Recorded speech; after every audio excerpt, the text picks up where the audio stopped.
Wenn ich heute auf einer historischen Rennveranstaltung unterwegs bin und durch das Fahrerlager laufe, dann fällt mir immer wieder ein Gedanke ein. Vor 40, vor 50 Jahren oder noch früher waren genau solche Motorräder moderne Rennmaschinen.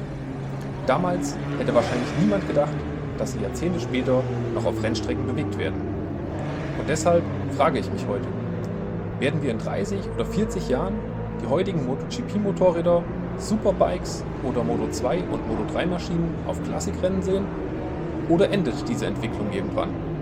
Werden unsere Kinder oder Enkel irgendwann mit heutigen Superbikes historische Rennen fahren? Wird eine MotoGP-Maschine einmal das sein, was heute eine Yamaha TZ oder eine Honda RS ist? Oder verhindern Elektronik, Kosten und die enorme Komplexität genau das? Darüber möchte ich in diesem Video gemeinsam mit euch nachdenken.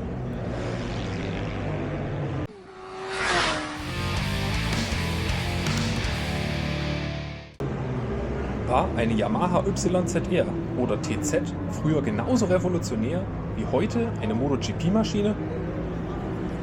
Wenn wir heute über historische Rennmotorräder sprechen, dann denken viele automatisch an einfache Technik. Vergaser, Zweitaktmotor, keine Elektronik, keine Traktionskontrolle, keine Sensoren. Und genau deshalb entsteht schnell der Eindruck, dass diese Motorräder damals irgendwie einfach gewesen seien. Aber ich glaube, genau das ist ein Denkfehler. Versetzt euch einmal in die 1970er oder 80er Jahre.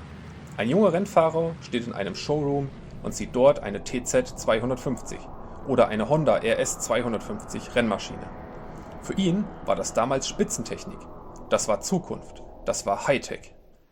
Die Ingenieure hatten damals genauso versucht, jedes einzelne PS herauszuholen, jedes Gramm Gewicht einzusparen und jede Kurve schneller zu machen, wie die Ingenieure heute in der MotoGP. Eigentlich unterscheiden sich diese Menschen in ihrer Arbeitsweise gar nicht. Nur die Werkzeuge haben sich verändert. Wenn ich heute meine Yamaha TZ 250 anschaue, sehe ich natürlich einen klassischen Zweitakter. Aber ich sehe eben auch die Ideen, die damals revolutionär waren. Wasserkühlung, Resonanzauspuff, Scheibenbremsen, Leichtbau durch die ersten Aluminiumrahmen, Monofederbein, Auslasssteuerung.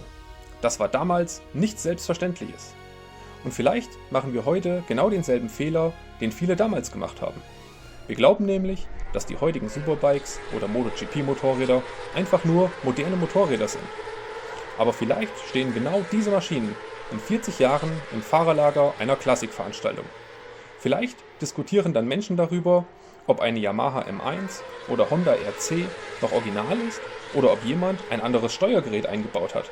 So wie wir heute über Vergaser und Zündungen sprechen. Kann man moderne Renntechnik in 40 Jahren überhaupt noch reparieren? Ich glaube, dass wir heute an einem Punkt angekommen sind, an dem sich die Entwicklung deutlich stärker beschleunigt hat als früher. Früher war das einfach. Wenn der Fahrer den Gasgriff gedreht hat, wurde über einen Bowdenzug der Vergaser geöffnet. Zwischen der Hand des Fahrers und dem Motor lag im Grunde nur ein Stahlseil. Heute ist das völlig anders.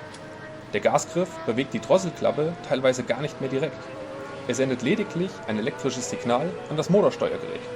Erst dort entscheidet ein Computer, wie weit die Drosselklappen tatsächlich geöffnet werden. Das Motorrad interpretiert also den Wunsch des Fahrers.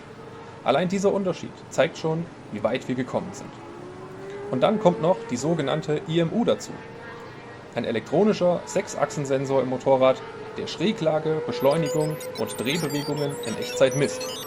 Im Grunde weiß das Motorrad heute permanent, wie stark es beschleunigt, wie weit es sich nach vorne neigt, wie schräg es liegt und wie schnell es sich alles verändert.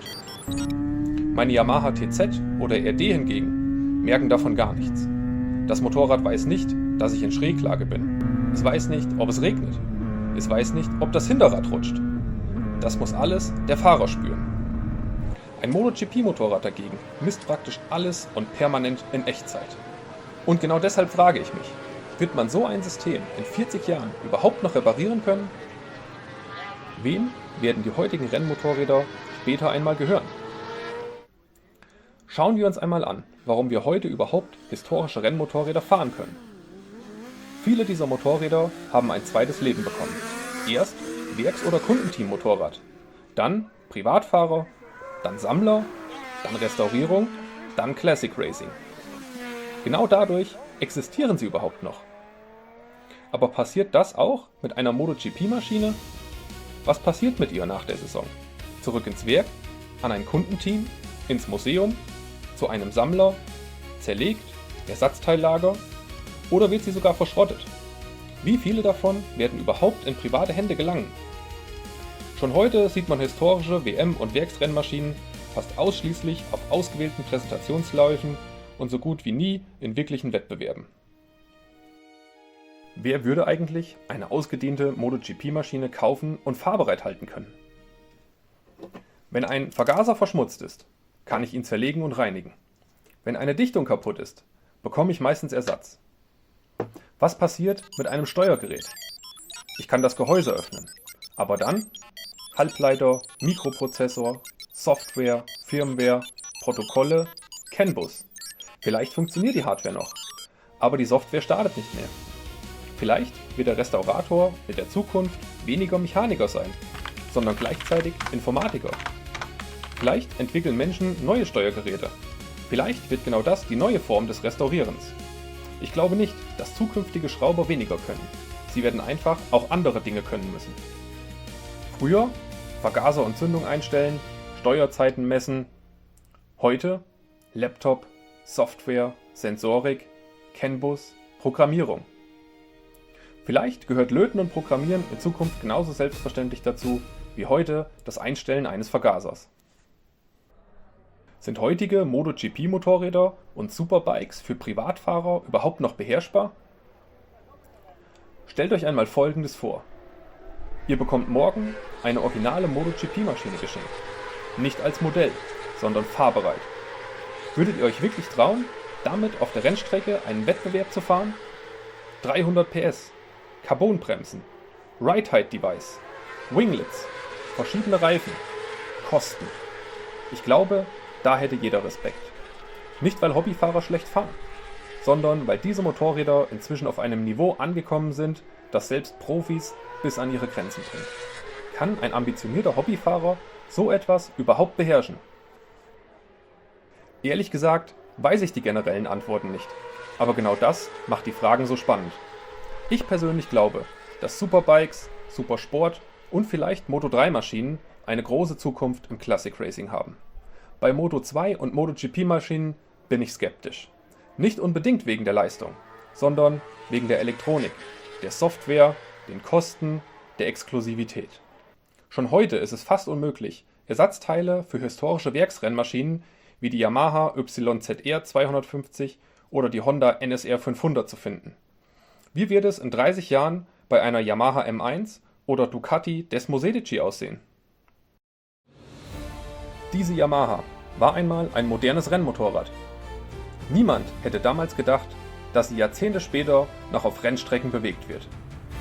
Irgendwo steht auch jetzt gerade eine aktuelle Rennmaschine, die vielleicht in 40 Jahren genauso auf ihre Vergangenheit zurückschaut. Ich persönlich hoffe, dass zukünftige Generationen diese Motorräder nicht nur in Museen betrachten, sondern sie hören, riechen, erleben. Genauso wie wir heute unsere historischen Rennmaschinen erleben dürfen. Jetzt seid ihr dran. Stellt euch vor, wir schreiben das Jahr 2065. Welches heutige Rennmotorrad wird an eurer Meinung nach das Herzstück jeder historischen Rennveranstaltung sein? Eine Ducati Panigale? Eine Yamaha R1? Eine Moto2-Maschine? Oder vielleicht sogar eine echte MotoGP-Maschine? Und vor allem, glaubt ihr, dass diese Motorräder dann überhaupt noch fahrbereit erhalten werden können? Ich bin wirklich gespannt auf eure Meinung, denn genau diese Diskussion macht dieses Thema so spannend.